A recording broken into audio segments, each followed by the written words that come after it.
എല്ലാവർക്കും വീണ്ടും എന്റെ ഹാപ്പി വീക്കെൻഡ്. ഈ കാർഡ്ബോർഡ് സിലിണ്ടർ പുതിയൊരു ഫാൻ മേടിച്ചപ്പോൾ ആ ബോക്സിൽ നിന്ന് കിട്ടിയതാണ്. ശരി, ഇത് വെച്ച് നമുക്ക് അടിപൊളി ഒരു പെൻസിൽ ഹോൾഡർ ചെയ്തെടുത്താലോ? ഈ പെൻസിൽ ഹോൾഡറിനെ ചുറ്റിപ്പറ്റി മിത്ത് പോലൊരു കഥയുള്ള കാര്യം നിങ്ങൾക്കറിയാമോ? പണ്ടൊരു ഗ്രാമത്തിൽ അറിയപ്പെടാത്ത ഒരു ആർട്ടിസ്റ്റ് പെൺകുട്ടി ഉണ്ടായിരുന്നു. അവൾക്ക് കൂട്ടുകാരെന്ന് പറയാൻ ആരും ഉണ്ടായിരുന്നില്ല. ഏറ്റവും ഇഷ്ടം കളർ പെൻസിലുകളോടായതുകൊണ്ട് അവൾക്കും തന്റെ കളർ പെൻസിലുകൾക്കും കൂട്ടായി ഒരു പെൻസിൽ ഹോൾഡറിനെ ഉണ്ടാക്കി. എന്നിട്ടതിന് ടൈന എന്ന് പേരിട്ടു. അതിന്റെ അർത്ഥം സീക്രട്ട് എന്നായിരുന്നു.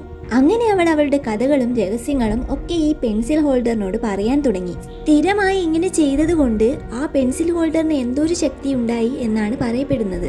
ആരെങ്കിലും ഒരു ആഗ്രഹം വിചാരിച്ച് ഈ പെൻസിൽ ഹോൾഡറിൽ ഒരു പെൻസിൽ സൂക്ഷിച്ചാൽ പിറ്റേന്ന് ആ പെൻസിൽ കൊണ്ട് ആ ആഗ്രഹം എഴുതിയാൽ അത് സാധിക്കുമായിരുന്നു അത്രേ.